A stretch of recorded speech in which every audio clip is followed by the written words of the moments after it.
what sparks me is always when people are scared. So as an entrepreneur, we are the risk takers. We are the fringe of society who, while everybody else is panicking, we're the ones calm and like, what's going on over there? Let me find more information about it. It's kind of like that we are that kind of sigma in the whole situation where we're just bred differently.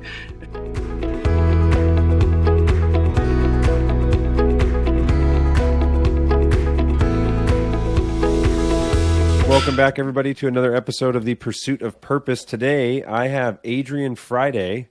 This was a random connection. We met at an industrial electrical contractors or commercial electrical contractors conference in Austin.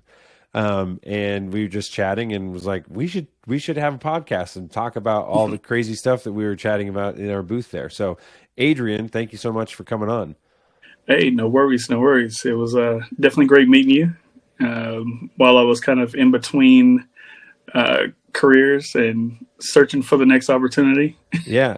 So I'm curious, when I asked you at the conference, like, so what do you do or why are you at this electrical contractors conference? It was a pretty interesting answer, but give me, like, and the people listening, a 60-second or longer, but like, give me context for who is speaking and what do you do now? Maybe that's changed since I talked to you, but you had a pretty interesting resume, so to speak, of past endeavors. But yeah, fill us in on who Adrian Friday is.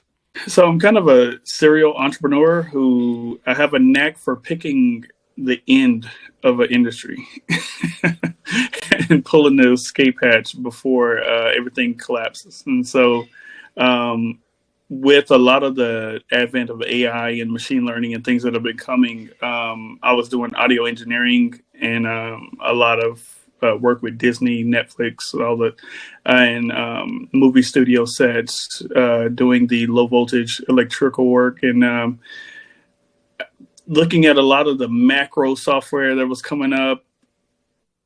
It was just literally like, I said, this is going to take our jobs away, and I was like, dude, I need to learn, kind of like spread my wings and learn some different aspects of wiring and, low voltage work, high voltage work, lineman work. So I was there out of curiosity at the conference, just trying to like, what part of this kind of web of madness is going to spark my interest. And so that's why you were at the electrical conference. Yeah, that's why I was at the conference. Just kind of like there as a fly on the wall, just kind of observing and seeing, like which area is going to have the most growth in the future, and which ones do I see other industries merging into. And so and your answer after walking around for 2 days and thinking about it is what? Where are you at right now? Oh, commercial electrical. That was the kind of like easiest one to get into, and the one that I see the low voltage side kind of blending into. Okay. And so the reason for that is because I see a lot of the specialty things like, an audio engineer coming into a mastering house to master an album that could be done literally on a laptop with, very precise, precision software that could match other albums throughout history.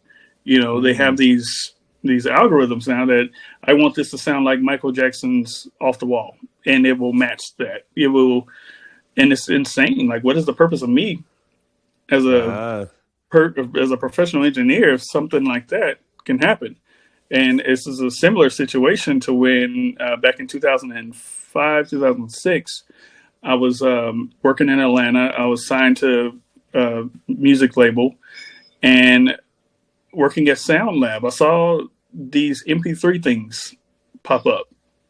And I saw these things. I was like, what is this stuff, and MP3s? And then I started getting into like Usenet and Napster and all these things, and I saw how much music was available, and I said, dude, this is it. You're not going to stop this. This is end of music. And I got out. Now, everybody thought I was crazy at the time, but we know how that story played out. Yeah, that's crazy. So yeah, that's the sound engineering thing is interesting. So now you're saying that did you start a new business in the commercial electrical low voltage space that focuses on audio engineering, or you're just saying you're just going into commercial electrical Well, because of all the there's possibilities? multiple parts of it. No matter what I do, I always spin off a business. I always come up with either some invention or some kind of new patent or some kind of, I see something in that starts another passive income trail.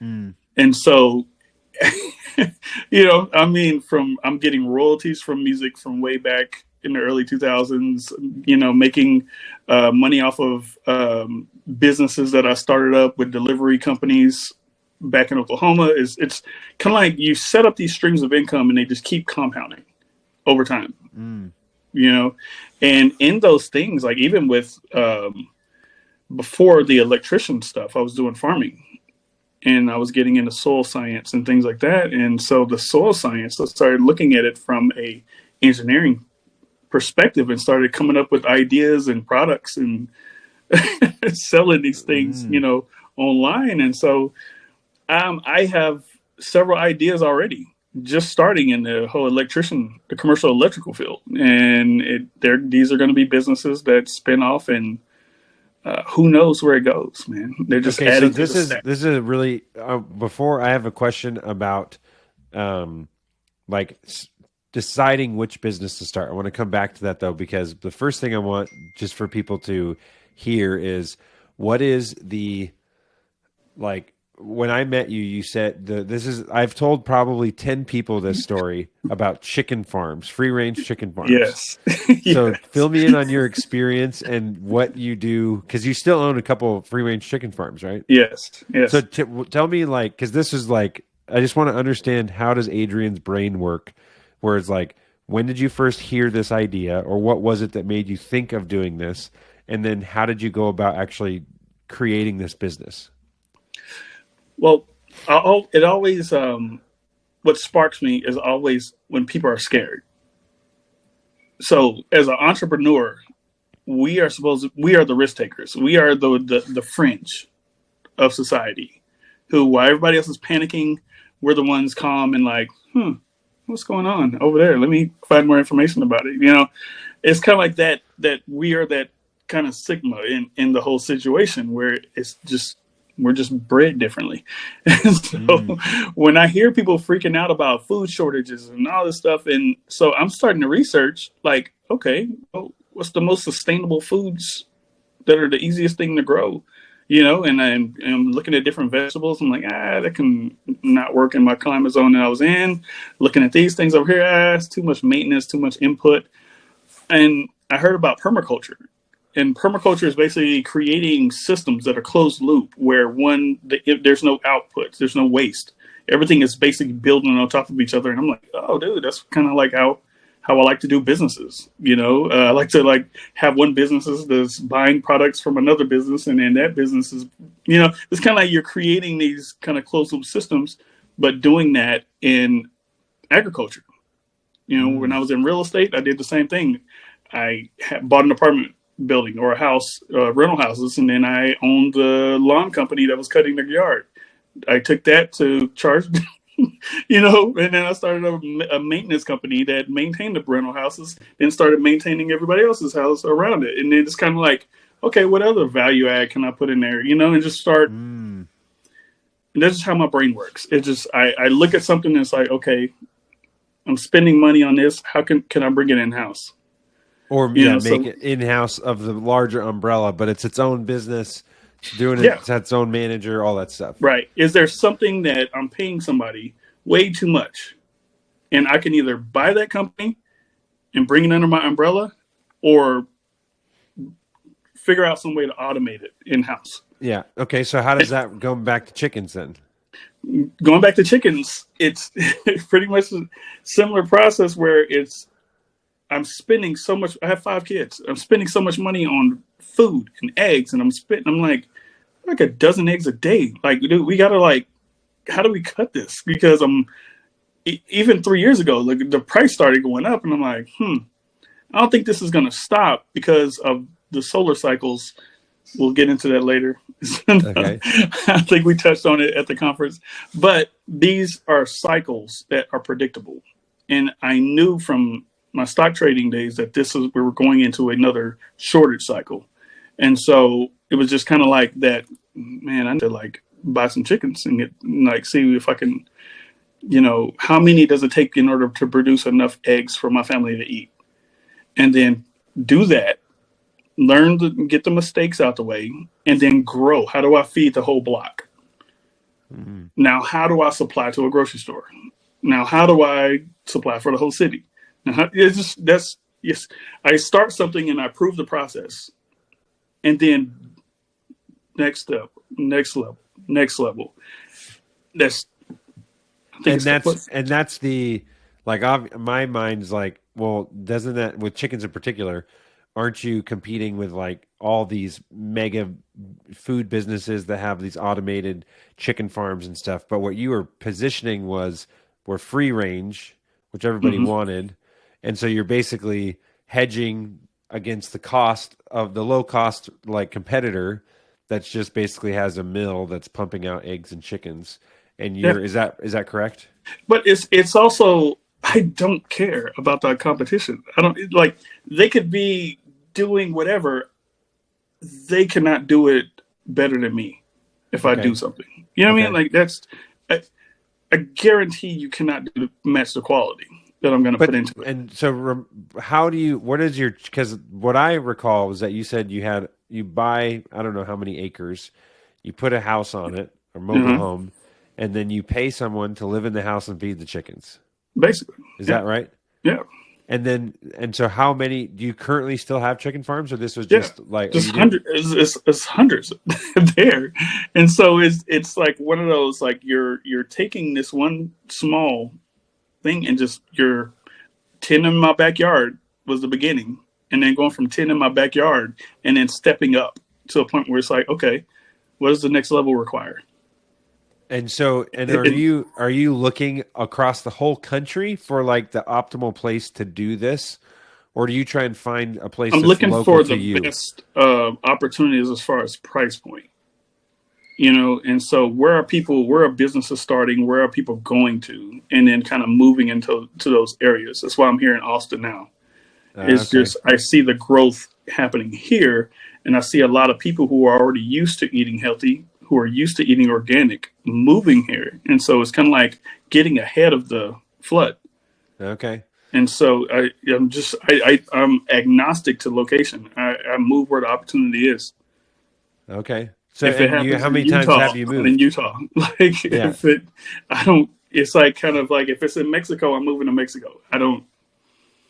That's crazy. Wherever it moves me, man, because literally no matter where I go, there's an internet connection. Okay. So run me through. You got chicken farms. What other businesses have you started? Supplement businesses. And so the supplement businesses were kind of the same thing where I got to a point where I could not afford some of the supplements that I was taking and my kids were taking. So it's like, damn, how do I make this stuff? And just started like, okay, this equipment over here costs $600. This one over here costs this.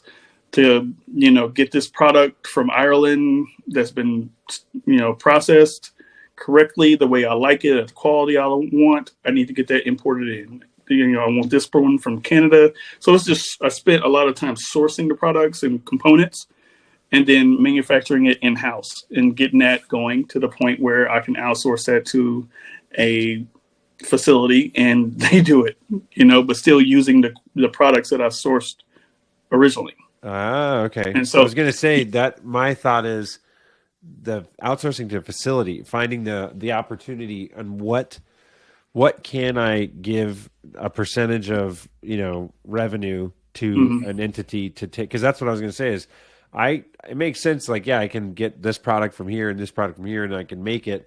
But then and this is probably this is the head trash I want you to talk me out of. My mind is like, but every business that you create is problems come up in businesses. And they're not like, they're manageable problems, but they take somebody to be like, oh, our supplier for this product in Ireland is out of business now. Right. And we have a bunch of clients that are expecting a product, and we've got to find a new supplier that matches the quality and all this stuff. Right. And so Right. there's work in all those things. And I'm sure that's happened, dozens of Okay. times. Yeah. With But the supplements, who manages those type of problems that are that is a business specific issue. You're not jumping back in to solve that, right? You put somebody in place to solve that, or do you, like, how are you managing your own time to be able to solve the problems that you have to solve versus delegating to the people that are running those businesses? It's the networking is what solves that. And so I'm able to ask for help because I bring value to not only my business, but to the experts that are already doing better in the industry. Okay. And so it's partnering with the people who are like, if I'm a couple $100,000 a year seller, I'm partnering with somebody who's probably a multi-million-dollar seller and like saying, hey, can you show me how to do this? I'm not directly competing with this person, but I know that they at least know the framework that I could reach out. They have enough suppliers under their belt that they can throw me some tips every once in a while, And how so, is that? Because I've found that when I go ask for advice or whatever from business owners, people are so willing and so like they will give of themselves way more than I ever anticipated. yes. But I do think that there's you have to be careful on how much you're asking versus giving. So what is it that you're providing to someone like that?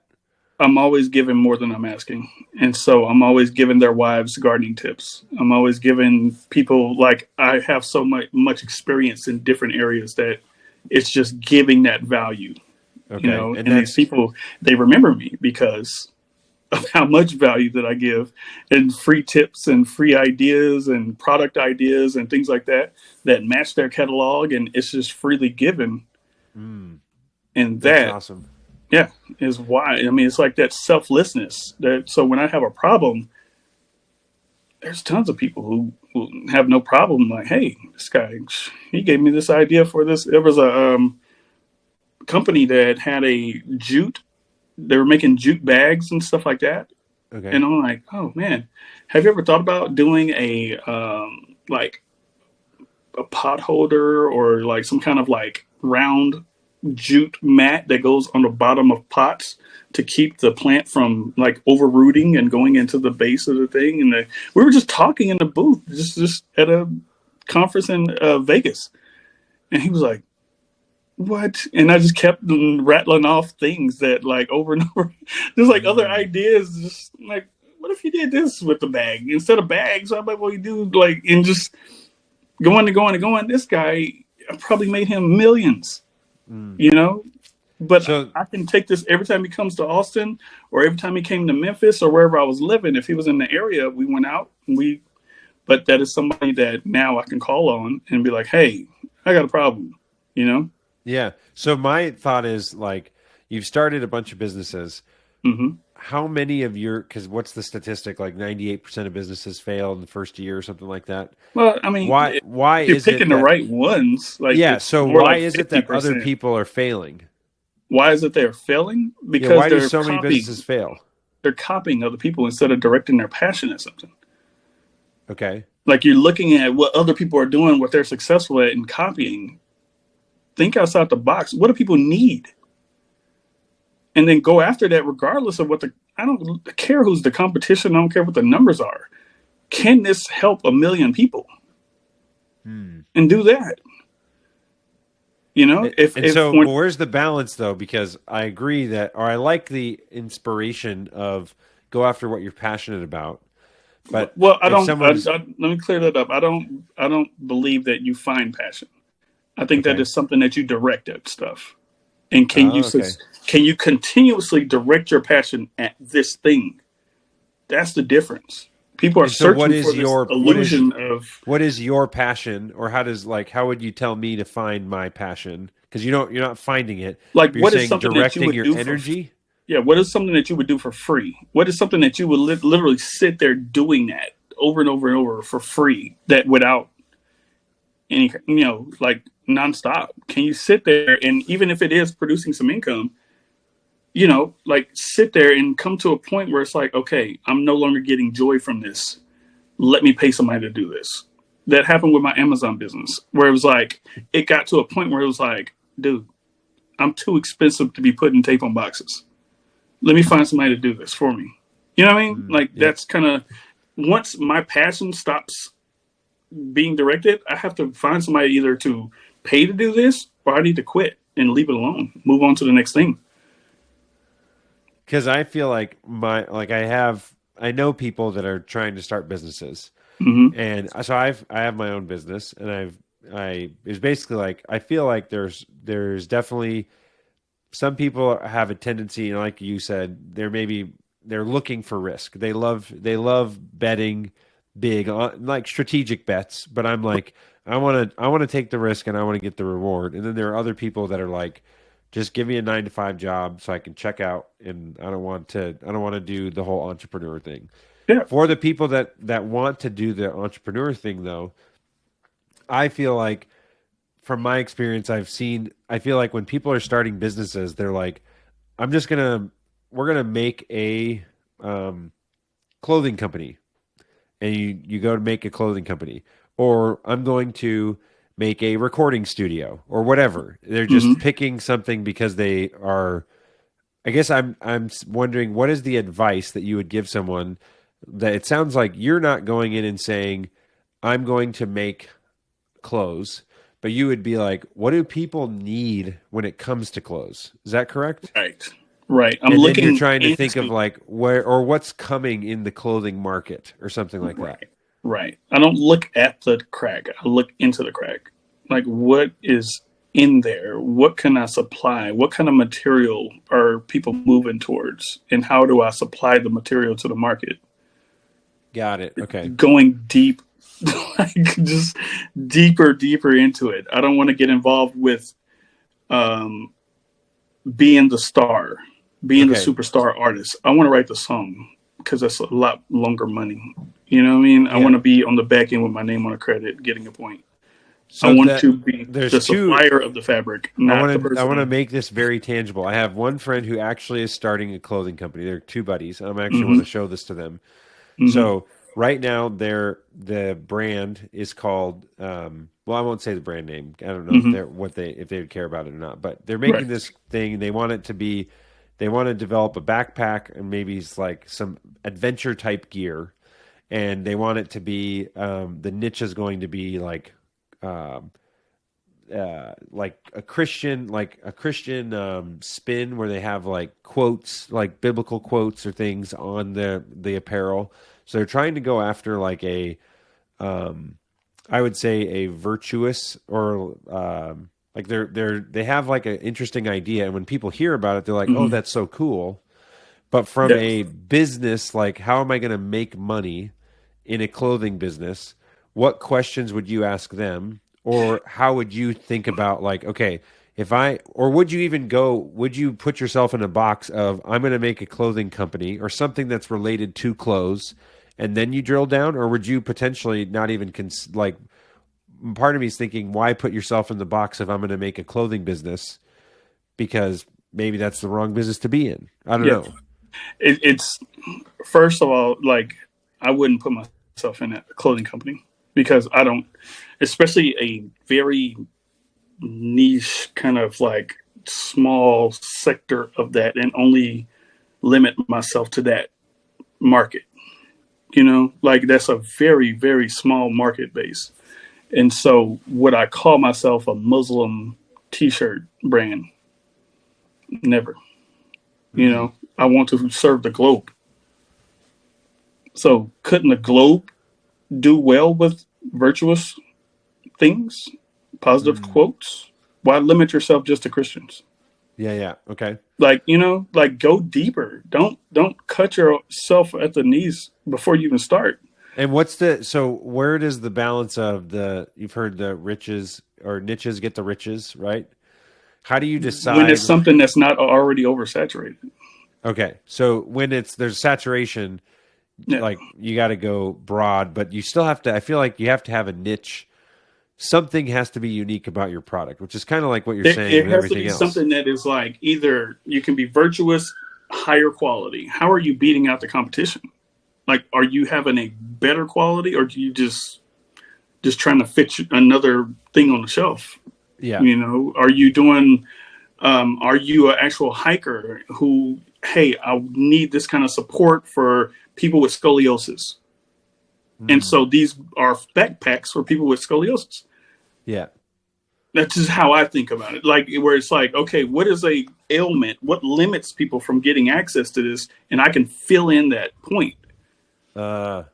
You know So what I mean? yeah, what Like, other go question? so if I'm going to go niche, I'm going to go like deep, like where there's nothing kind of like filling in that blank right there, or very few things that are filling in the blank. So is it safe to say that you would say you don't want to go after like people don't need quotes on their shirt, but people might need a better fitting shirt or a more breathable shirt or a shirt that's for people with some disability or whatever. Like Right. that might be a better niche to go down because Right. there's pain. This is how I would articulate it. There is pain that is not being addressed if your product doesn't exist. Right? Is that safe or That is it. okay to say? That Okay. is it. Um, And it's yeah. really just getting down, like, you know, if you're the salt of the earth, do you only make the salt available only for people who believe this thing? Or do you make that available to the globe? Right.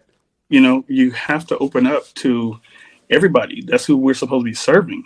That's who we're supposed to be changing. If we're the light, why keep the light only for these select people?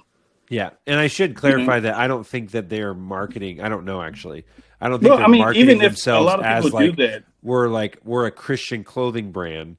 I think right? they're just like they're putting biblical quotes on But stuff, and that can also limit a lot just of by people that, yeah, just by that, right? yeah, And so I'm kind of open to everything, but attached to nothing. okay, You know, and so I'm just here to help the world. I'm not here for a specific group, or even if it's I would never do anything like LGBT, not because of a belief system. It's because it's a very small niche. Like, you know what I mean? Like, why would I only limit myself to just this group? right, Why would I only limit myself to blacks? Or why would I only limit myself to Native Americans or whoever?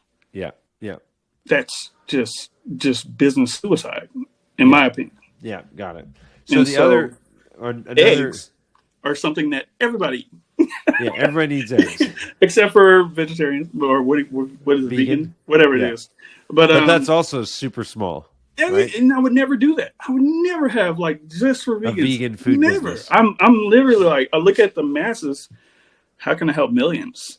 And that's kind of like the first kind of like I'm studying like electroculture right now, and it's like using my knowledge of like electrical kind of engineering with the farming and bringing the yields higher in the garden. By using electricity? Oh my god! Or I guess lights, obviously, but no, the electricity. And so it's interesting. like in the soil. Man, it's like like you talk about, like, this is where I get obsessed about things, and where I talk about directing passion, because I find these little pieces and just go in. You know, it's just like, oh my god, that seed, it just sprouted 2 times bigger than this one. Oh my god, let's see if we can duplicate it. Now let's see if we can play some sounds, some like binaural beats, and see if that affects the seed. And oh my god, let's see if we can like grow it. You know, and so I'm like just, I get so like, let's go, like, you know. But that is where I know my passion is in that, because awesome. I'm thinking so far, and just like, oh my god, I just stick this copper rod in the ground, or I have a quantum charging block, so I'm playing around with quantum energy and charging frequencies into metal, and you stick that metal onto the plant, and it freaking like recovers, and no bugs touch it. Wow. The bugs are on every other plant except for that one, and I'm like, yo, what is this? like, you know, it's just like these discoveries, and it's like, man. And then I start reading through history, and I find like Nikola Tesla wrote about this stuff, and all these people back in the like 20s and 30s were doing this stuff, and I'm like, what? Like what? Like really? This is old stuff. They did this in Tartaria, like, But and no this one is figured like out how to scale it. no, it was suppressed. By businesses. I'm not gonna conspiracy theory on that, but we could probably figure it out. That's interesting. Who didn't want people growing food at home? You know, it was like, yeah. There's a lot of companies that don't want sustainability and independence. So, yeah, there's a lot of things that were against that movement, but people were doing it. Yeah. You know, looking at old journals of growers. You know, it's interesting, man. The things that they used to do, they knew about this stuff. Just pulling the excess energy that hovers right above the, surface of the planet, harvesting that, bringing it back into the earth. You know, that's crazy. So I got one other specific example. Another friend of mine is a musician, probably one of the most talented musicians ever that I know. He's so just ridiculous. He plays every instrument. He's ridiculously good. And the thing that made me think about him is that he makes beats for other musicians. So he like licenses beats out. He was trying to explain this whole thing to me. Yes. And it was just like crazy. I was like, I didn't even know about this thing. Dude, he said like, I can't even remember which singer it was or song. Like one of his beats was like a Lady Gaga song or something, like or Rihanna, I can't remember. Yep. But he had a beat that was on a track, and that was like huge, just like game changing, right? But then he's just back to like he's grinding in his studio, and I feel like he has so much talent, and I think he would agree that there's maybe like how does he take his passion for music? And again, I'm just curious where you would go with this, or what questions you would ask him. What's the next step for him to like try to find? Because this is like I feel like I love business. I'm in a good business. I feel like I've got some great income streams. Yeah, and I talk to people, and they're like they're trying, or they're concerting so much energy and effort to do and make something of value, but they're just missing it, and they're not bringing in income. They don't have like. There's no, I guess I feel like they're missing out on like the formula or whatever, or maybe they're just putting their energy into the wrong niche, or I don't know. What would you say about that? Are they content? So you're saying maybe not everyone has to do what Adrian Friday's doing and making 1,200 businesses. Not everybody can do it. Yeah. I'm just very good at systems. I can take things and like, okay, how does this work? And literally spend days dissecting how something works. It's just an obsession that I have. It might be a mental thing. If a psychologist is watching this, they might try to medicate me or something. But it's just that focus. Like that deep focus of like, I want to know how this works at every little piece of it. And in that, all right, how do we take this part and run with it? Yep. And if I get bored, man, if I see the glass ceiling, I stop. Yeah. Like you got to be able to say no, and also you have to be able to unplug. And if you unplug and step back from the screen, you can see the future, and you can see that. I would ask him: is he tracking what he's making? First off, or like are you revenue, just getting by? Or songs? Like are you tracking this? And is it worth the effort? What are you doing to optimize the process?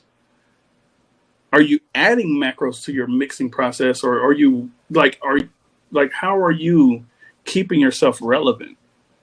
If this is something that you want to do long term, you can't get complacent. That's the no. And I see that so many times in businesses where it's like, oh, I made it. I got it.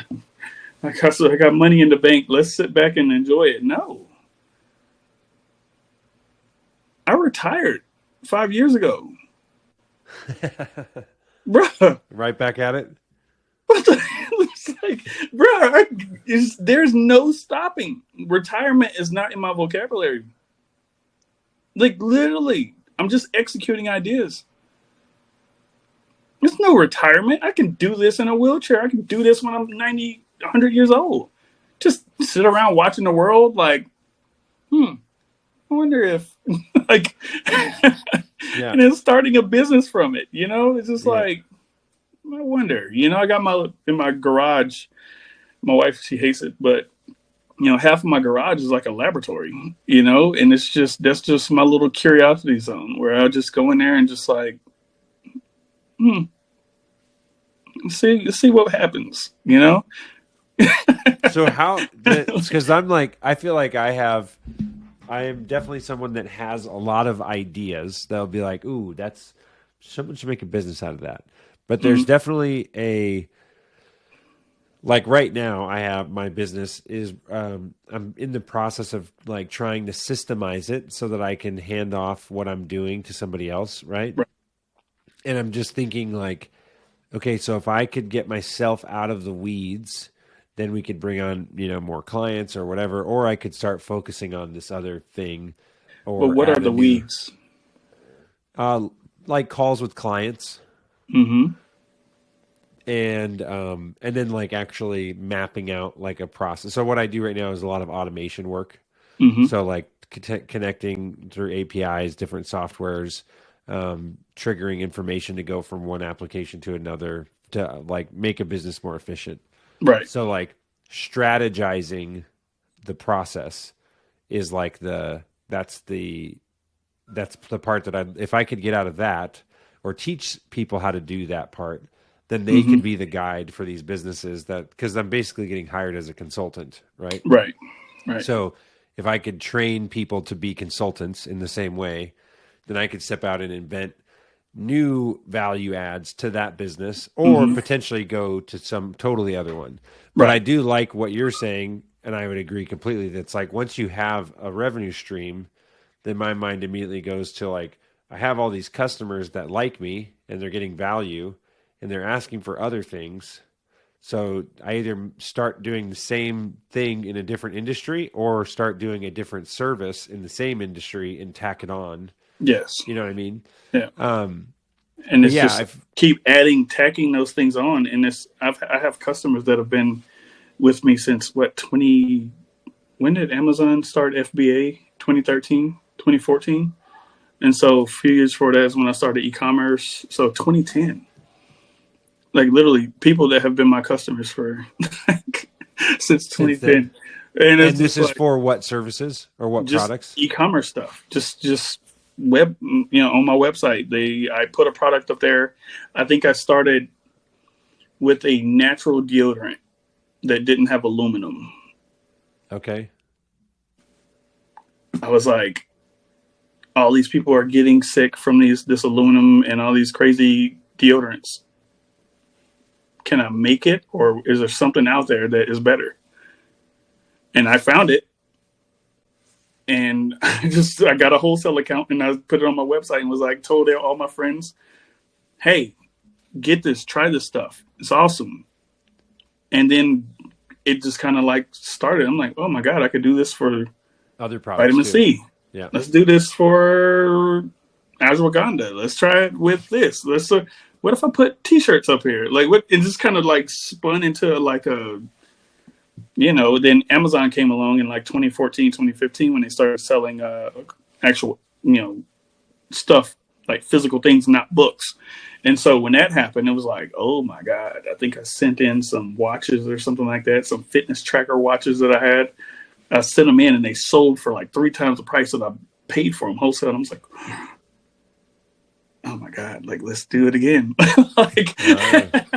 And literally that turned into like a monstrous business, the Amazon FBA stuff. This is way before the courses and stuff that they have now, the scam courses and stuff. It's way oversaturated. I would never touch that business today. But at the time, it was a part of that curiosity that I have where it's like, whoa, like this solves so many of the things that I hate about this freaking website. I could just send it to these people, pay them 30%, and they ship it for me. Now we have local places that I can take my products to, drop it off, and they have an inventory that they're holding, and they do it for me. So somebody, fires off, puts something in the buy box or on my website, they buy it, sends a signal over there, they take it, bring it in the ship it out for me. And so your job is just come up with the products you're going to list, make sure that you have them in stock, do the marketing or branding photos or whatever you need, and you give it to them. And try to automate it as much as possible. Yeah. So without the automation, I don't exist. Yeah. What is the name of that website? My website? Yeah. I'm not giving that out on here. Oh, really? I just have to find it. But it's natural. It's I have several websites, and I'll tell you, there are if I wanted to buy some of your deodorant, how would I make my way to that? Or you tell me offline or something? Yeah, I'll sell you offline because okay, I get you a better price than on my website. No, but I do my website and also niche websites where I have a kind of gut feeling because I get ideas and I want to target certain countries with products. And so with these things, I'll give you an example. There was a trend in Colombia where the people were like searching for, I was on Facebook Google ads, looking at I don't use Facebook ads, but I look at the data that they're collecting in different countries for ideas on products. And so I see people searching, everybody who was 16 to 21, they had an Android phone and they were all searching for this type of lip gloss. And I'm like, what is this stuff? And so I get on the phone, call some of my agents over in China. I'm like, hey, have you guys ever heard of this lip gloss? And they were like, give me a week. They sent me some examples, gave me this, and it was one that had a flower in the middle. And I was like, let's try it out, and I just started I put up a website and just started flooding the ads. Everybody who had an Android phone was just going after them. And man, you did Facebook ads for this? Yeah. So when you say you don't use Facebook ads, or I don't use it to advertise. I use it to research because it's but then once you had the product, how do you get it in front of the people that want to buy it? In front of the people, I think that what is it? It was Snapchat at the time was just kind of growing. That was a better value than Facebook. Got it. So I'll use Facebook as the research, but I'll use whatever the most traffic is as the so traffic, especially for that age cheapest demographic. Ads. Yeah.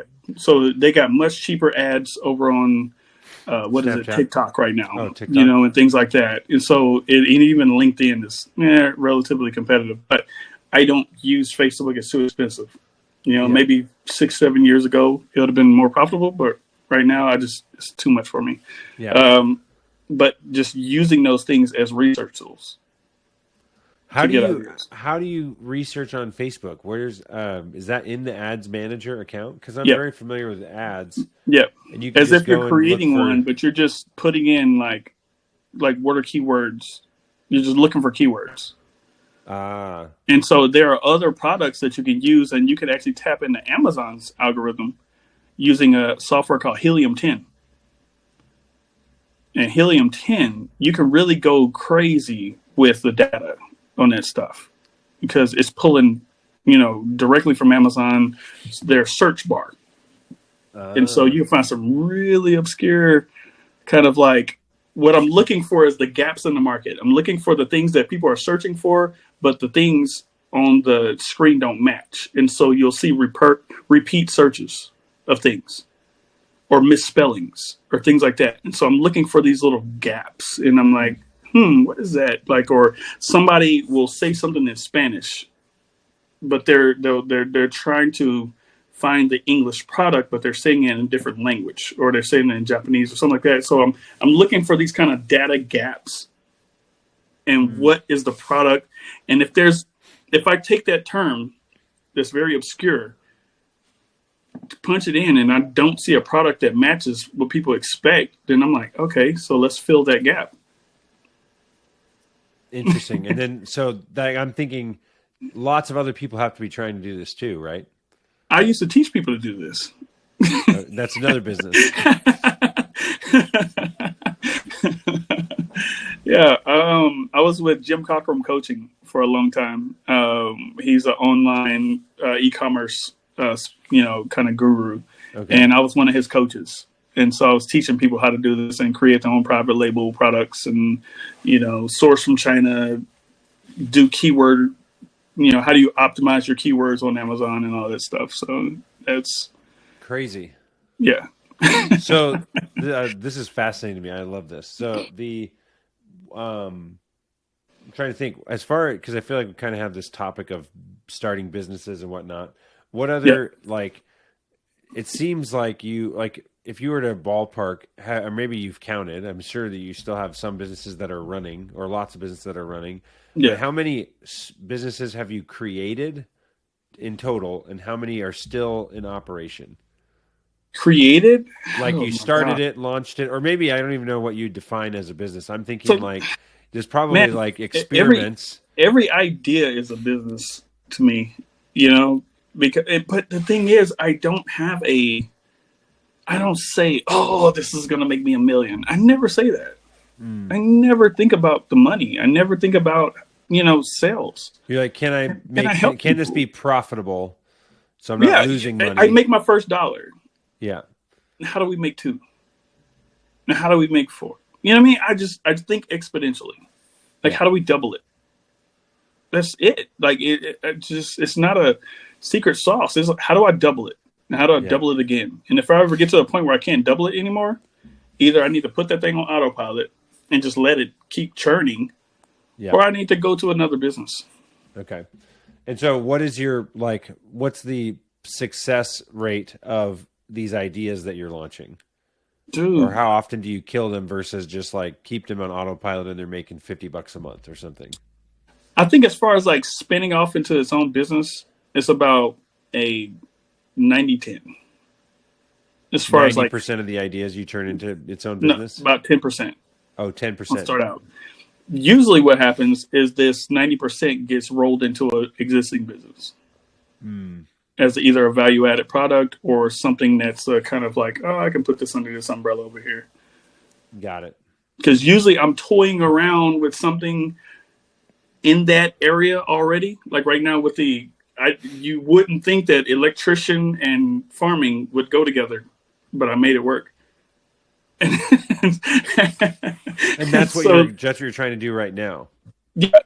And so that was just when I was at the electrician's conference. I'm just curious. I'm sitting there just asking questions, gathering information, collecting skills. Yeah, yeah. And then I go from that, and I'm like, whoa. While I'm learning this, I see how it can benefit one of my other businesses. And it's just now we have new products. Oh, guess what? I have a website. I can sell this. I got a distributor I could send this to, and they can ship it for me. I got this over here that, so it's just kind of oh, if I need a theme song, I can go to my kid. He can make a beat, whatever. It's just you can kind of go just so many directions with it, man. Once you have this momentum going. Yeah. And the other thing I'm thinking is that the number of people I know that are attempting to start a business, I feel from what I'm gathering from what you're saying is that would you agree that you're an advocate of you got to try 5 things, 3 things, 10 things at a time, and then just see ooh, this one really took off, and not be too attached.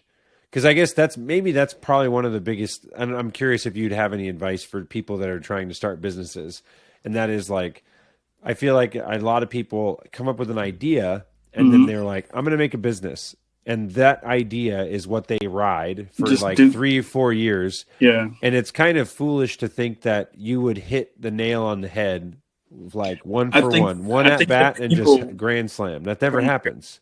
I think people are going for grand slams every time. And that's where they fail. I'm not. Like I'm it's a base hit. I made $1. That's it.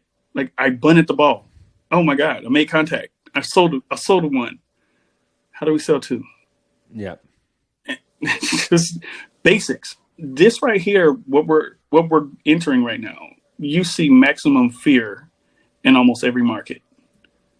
This is where you want to start a business. This is where the if you go back to the Great Depression, like all the businesses ever started then, and like because it was that fear. So majority of the populace, they just clung on to the fear because that's what the newspapers were putting out. That's what was the talk on the street was fear. So everybody grasped that, and that's what their mind reflected. And so they just gave up and tried to become employees or just went begging along the countryside for food because they just mentally gave up. But if you're a business like owner, entrepreneur, this is your freaking Super Bowl. Everybody's losing their face. This is where we step up and the opportunities and the millions are made right here in these little pockets where things are changing so fast. With ChatGPT, I'm like wearing that out. I'm not scared of it. I'm on that thing almost every night, learning how to make better cues, like just analyzing things. Tell me about this. Tell me about this. Because it speeds up my process and I can start more businesses. Yeah. Why would you be scared of that? This is an enhancement for us. Yeah. Just like this ring, this Aura ring. I'm not scared of AI. This is making me sleep better.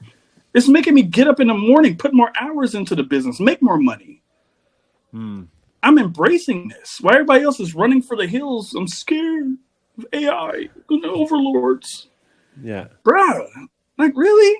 Your fear is going to make you miss your millions. This is an opportunity of a lifetime. Once in our lifetime that we're going to get this opportunity, and you're missing it. Embrace the curiosity. Get in there. Learn this stuff. Grab hold to it. Other people my age, I'm 43 years old. Most people my age, all that technology. Yeah. What? Like, what? Well, you got a lot of life left to be giving up on technology right now. It's not going Like, anywhere. are you kidding me? And that's the thing. When you latch on to fear, it really just messes up your concept of time. You really think that this is all. If I don't make it today, I'm not going to make it. It's that lack mentality. They're not curious about life. They don't have any passion for living. They're living day by day and they just want the day to be over with. That's why they become employees. Yeah. Do you have any businesses in software? Software? Like build software businesses, or do you stick more to like? I'm thinking about it. You know, it's like one of those like, ooh, buddy. like I think about the app thing, you know, and I see a lot of the back-end API tie-ins to ChatGPT and DALL-E right now. And What's DALL-E? DALL-E is where you create an image from the text prompt. Oh, wow. So you just type in text and it creates a picture. And they got like a video version that's coming out soon too. Like it's crazy, dude. It's DALLE. DALLE. Oh, so it's another open AI thing? Yeah, it's open AI. Yeah. But dude, this stuff, like I needed 2 days ago, my buddy needed a logo for his business. He said, man, I paid this guy, he screwed me, he sent me these cheesy logos and blah, blah, blah. He's a fitness guy. And so I'm like, share screen. And I got on DALL-E and I said, global fitness brand with blah, blah, blah. I typed it all into the thing. Boom, perfect logo pops up. Thank you. Yeah, that's hilarious. That's just so crazy. It's like, and these are original art. Yes. Right? Nobody has that. Yeah. Bruh, I'm like, embrace this. Yeah, that's crazy. Like, it's like you can't think of a business from this. Yeah, that's insane. You can use it to write music. You can use it to forge your lyrics. I need something that sounds like this in the style of Lenny Kravitz. Write it for me, and it does it. What the hell? You can't really like. That's crazy. Jeez, man. Which one does? What's the music one? Is that also an OpenAI No, you product? can use ChatGPT to write music. Oh, it'll spit It'll out. write Does lyrics it for you. Does It'll it like well, I know lyrics, but does it spit out like sound no. MP3 Oh, files? they're working on it. Yeah, that's crazy. It's coming. Yeah, you know it's coming. That's fascinating. So, what is speaking of what other, when it comes to AI tools like that? So you mentioned Dolly. Everyone, ChatGPT's I'm familiar with. Right. Are there any other tools or things that you're like, this is going to be big, or is there a component of those two that you're thinking of, like it's leveraging this in that way that's going to be powerful? I'm really watching the competitors right now because I know that like Google has been using their version of ChatGPT for years on the public. Like that's kind of known. Those really kind of cryptic little.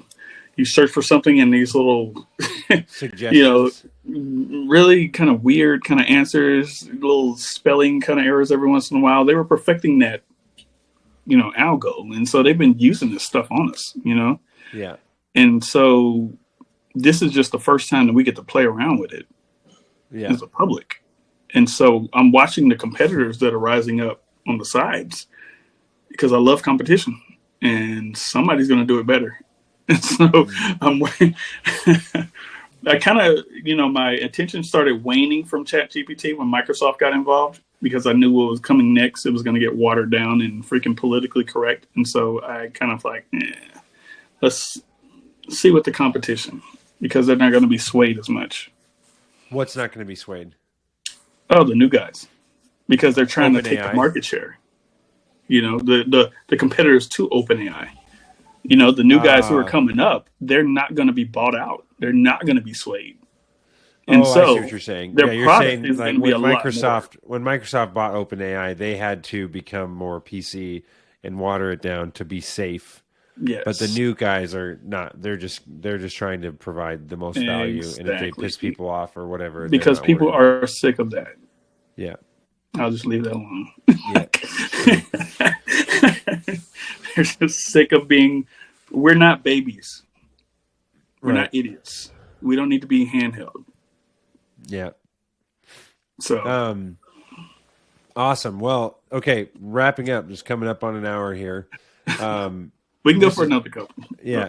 Seriously, I want to do round 2 on another one of the 3 topics that you suggested.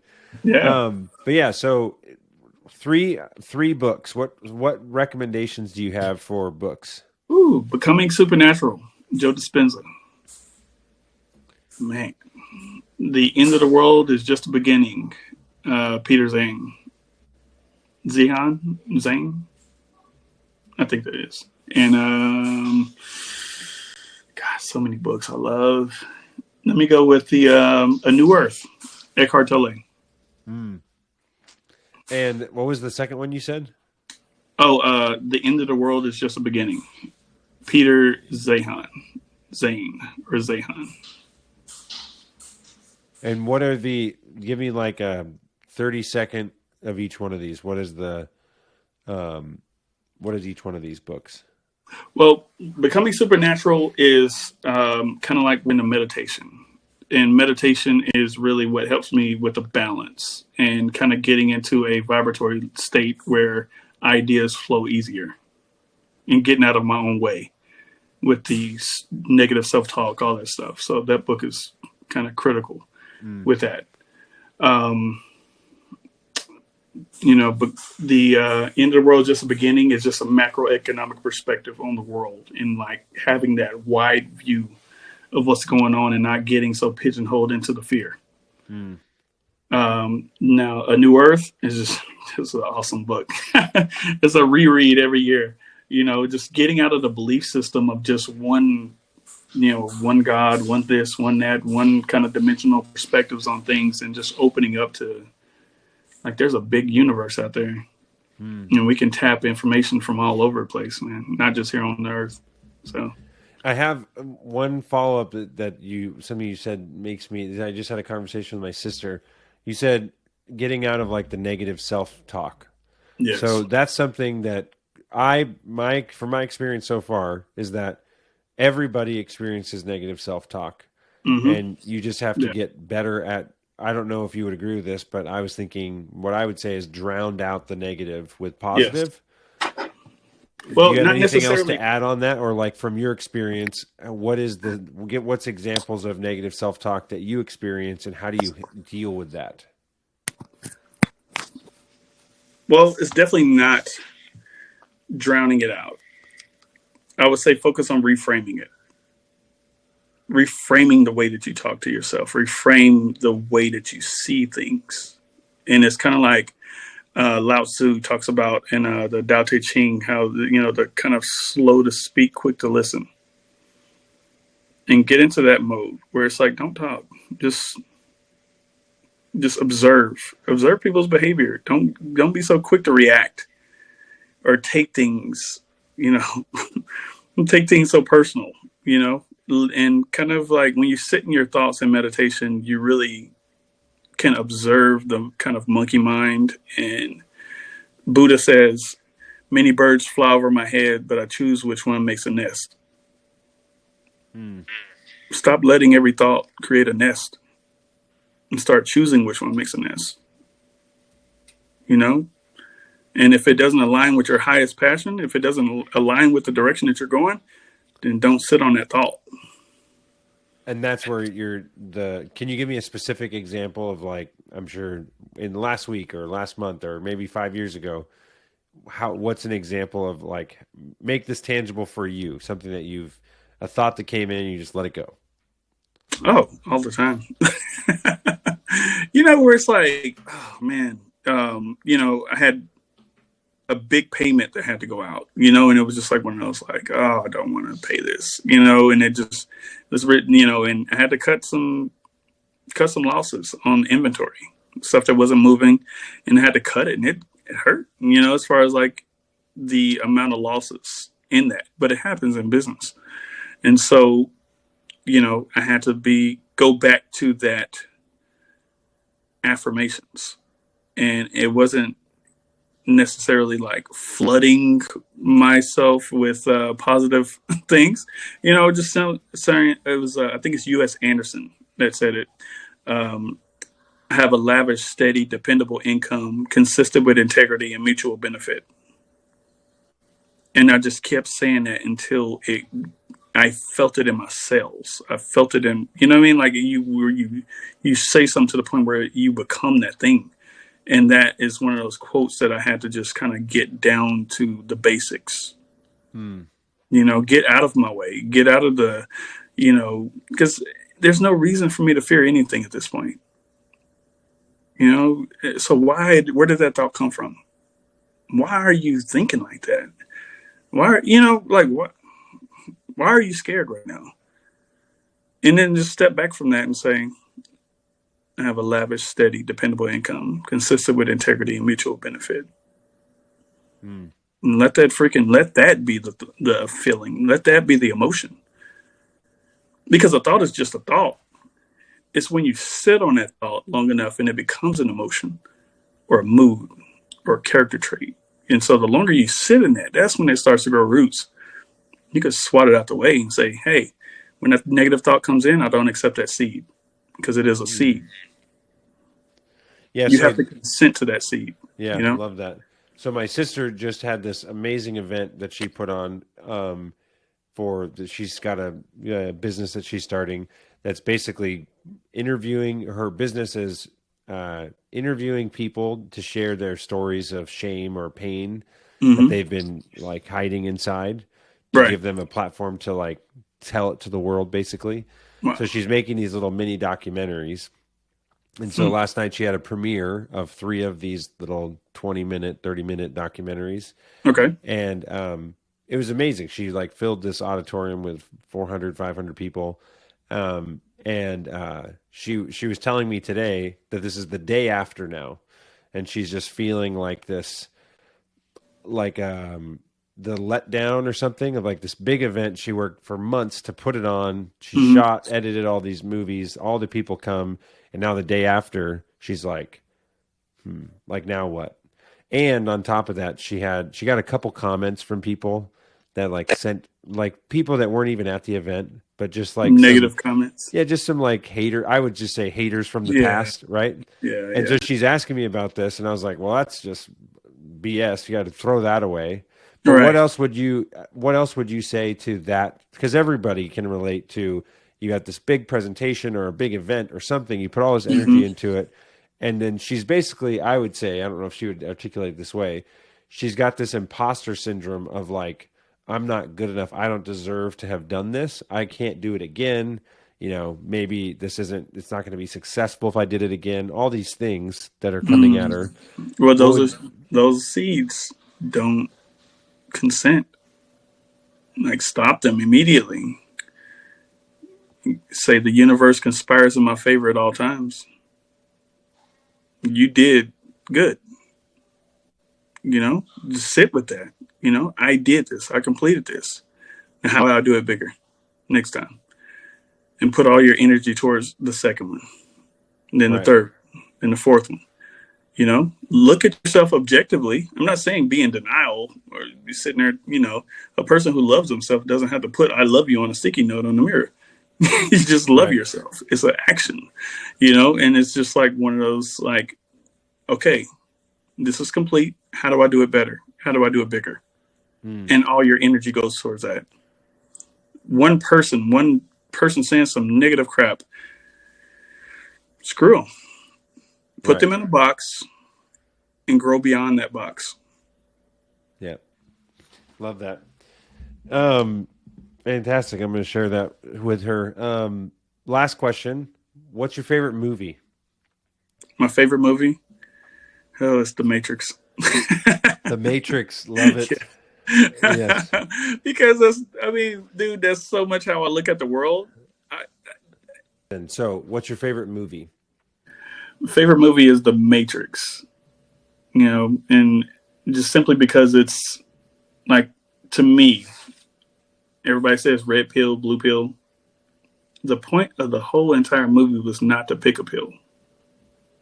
Hmm. Because if you look at the later movies, when he when he separates himself and truly becomes the one, there's not a side. He just is. Hmm. And so it's like that gamifying life where he just kind of goes in and out of different situations, no matter what the scenario, effortlessly once he becomes that, you know, all things to all men. Hmm. And it's just, and that kind of attitude, I love to emulate that. And I think it's why a lot of businesses that I do and start is kind of, my approach to it is gamification. Yeah. Like, how do I take this and make it a game? How do I make this fun? And not necessarily saying I got to make everything fun, but literally, don't take yourself so serious. Hmm. like, Totally. like enjoy this. Like, this is not a war. We're not like going to battle against the other small businesses. No. How about we got very large companies that don't want us to exist at all? Hmm. They want all the market share. They don't want you to exist. So why are we fighting between each other and taking products and copying businesses and stealing ideas? Bring the creativity to the market. Hmm. Bring your individuality. Because just like in the Matrix, we all are organs. We all are pieces, organs in this body. And we all play a unique role. That's why we don't need to be copying each other. Yeah. So what can you bring? What can you tap into that brings that authenticity back to the marketplace? Yeah. And Love that. This has been super fun.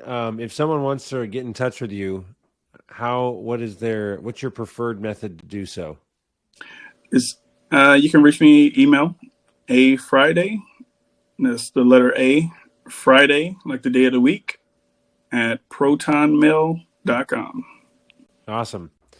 Well, Adrian, we're definitely going to do this again. So I'm going to take you up on that comment that you made, whether or not you were serious. But this is super fun, and I want to go deeper into AI next time or something. That'd be awesome. Oh, buddy, I'm sure I'm going to have a lot of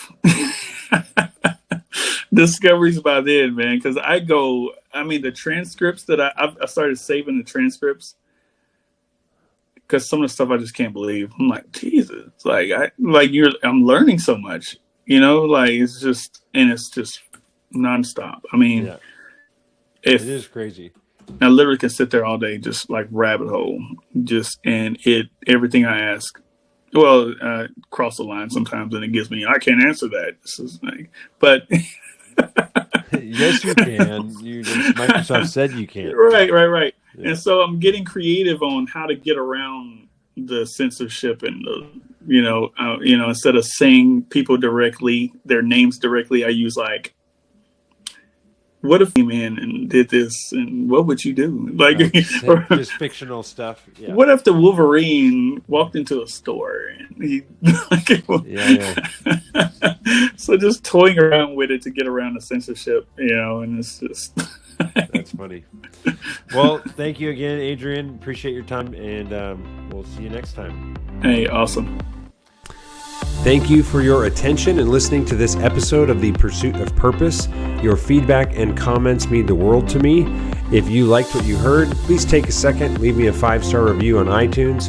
If you've got suggestions for future episodes or just want to say hi, shoot me an email at chris@chriskiefer.com. Don't forget, I make it a point to include all the links to the books, movies, and resources mentioned on this episode in the show notes.